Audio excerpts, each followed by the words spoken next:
let it go. Just let it go. Let it go. Because it isn't it. You are. When you let it control you, there's trouble. Let it go.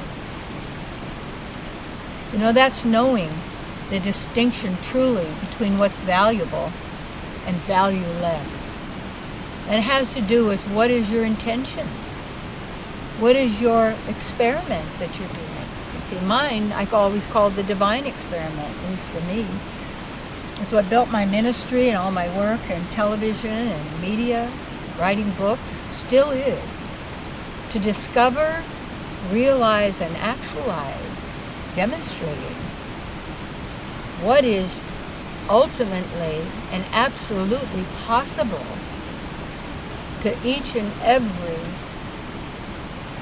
living entity, divine being, person. These are all labels. But you and me, us, all of us. Let's immediately, right now, connect with our people. Our beings. Da-dum. All levels, all dimensions, all realities, right? And acknowledge our unity. Always. And you have to do your part. Okay? And to let it go means you let go of that which is trivial, minutia, in a sense, mundane, pettiness has grabbed people like it's stylish. It's like flaunting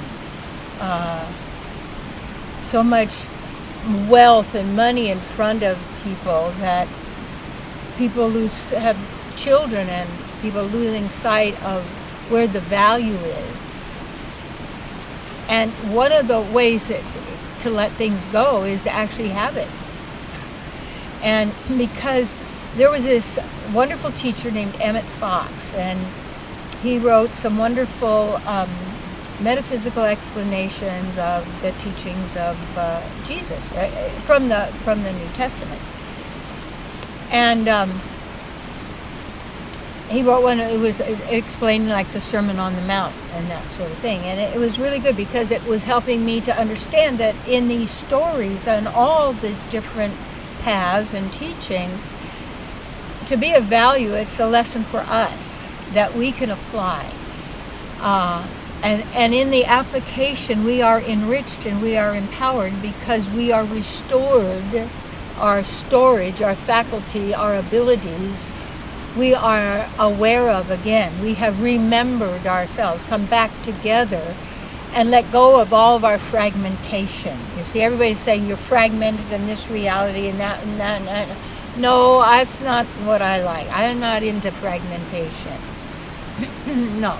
And yet at the same time, I respect every aspect of my being in that sense. And to let it go, to have it, to actually have it, then you can let it go because you realize that wasn't it. It was with you. And we're making always it out there it. It is the source of my happiness. It is the source of my pleasure. It is my survival. It is my demise. It's my loss. It's my gain. It's my... And you're emotionalizing all these thoughts, which are made of letters, which all have a numerical value, which have a sound and a meaning that has been designated and a definition, you see. All of this that has been then taught through all the languages and stuff to follow and that sort of thing. I'll tell you something really special happened for us the other evening.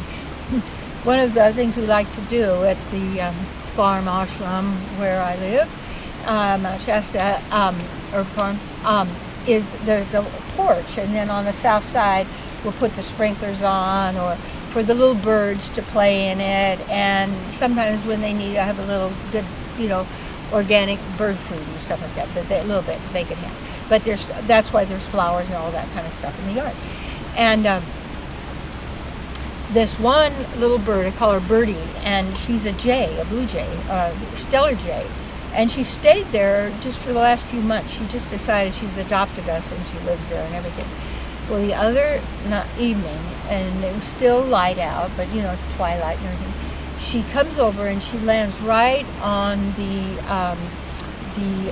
ledge, handrail, on the porch. And we're sitting right there, and she's talking to us, and we listen, and she's making these sounds in her little throat, and it was she was singing, and also her message she was conveying to us, and we were just like this, and I went, so cool that she felt safe enough to be able to come in and to share and express her love, and probably gave us some message maybe we don't understand, or maybe it was done in the vibration or the frequency or the sound of her sweet voice, you see, as she sang.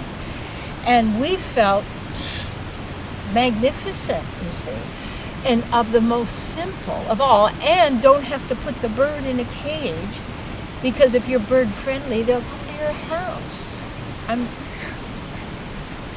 And they can be who they are. You see, there's this whole thing of wanting to hold everything instead of let it go and let it fly. It's the same in relationship. We want to hold on and everybody be the way I expect them to be or want them to be or they should be. And yet we each have that power of choice. And it's very interesting how that families have been so dispersed. You know, people go in so many different places. And what we used to call family maybe isn't family anymore. But what really is family? And I was looking at that for me. And that meant that I'm there for you and you're there for me. Truly. It's a reciprocal thing. And that kind of a thing is needed now. That wherever you are, there are those people around you that are family.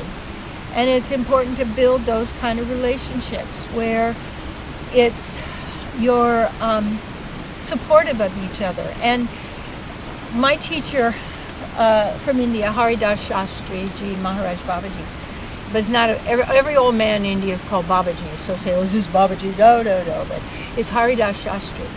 And he has written over 85 books, translations of Sanskrit into Hindi and Bengali, and there have been a few of his things in English. But anyway, this whole idea of letting it go is that whatever we hold on to is the very thing that we have suffering from because we're so afraid to let it go. And when you know who you are, there's only one that you're attached to, and that's your own divine nature, your divine self. Just like you and I have the same self. You and I have the same, because we're part of the same super self. There's come a little noisy truck that's going to go by, but it'll just pass. You know, it's so great being out here by the stream on Castle Craigs. It's very beautiful.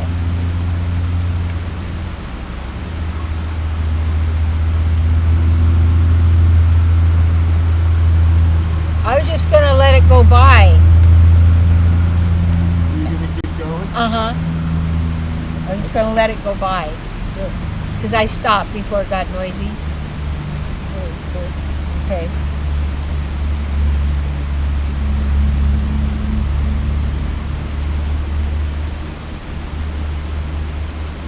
And I could tell that's true because as I look, you know, when there's a statement that's been made, you check out within yourself in a sense of, yeah, I've experienced that. But you also have to be very conscious and careful that you don't make that a belief. People say, well, you know, pain got me here, and there's no gain without pain. Well, that's not true. That's not an absolute. That's somebody's belief. So to have any gain, they have to have pain. And if somebody says, well, under any and all circumstances, I'm going to be centered in who I am, so you'll create all kinds of challenging circumstances so you can always prove that you're right. Yeah, under any and all, and I've done it all. You don't have to. These are beliefs, you see. So you got to be careful because then you'll consciously set it up and make it a belief. No, you can notice and you can observe something, and you can observe that it's happening and going on. But you know, we have to see. There are those things you want to look for that are the commonality that we all have in common, and then also allowing for the differences having to do with our own unique individual selves, where we each have that full, you see, ability to create our own reality bubble. And you are reality. So therefore, as you build your consciousness, building the consciousness you desire, which is with knowledge and activity, is with the knowledge that is empowering and enriching to you. That knowledge and so that's what I have found in sacred knowledge.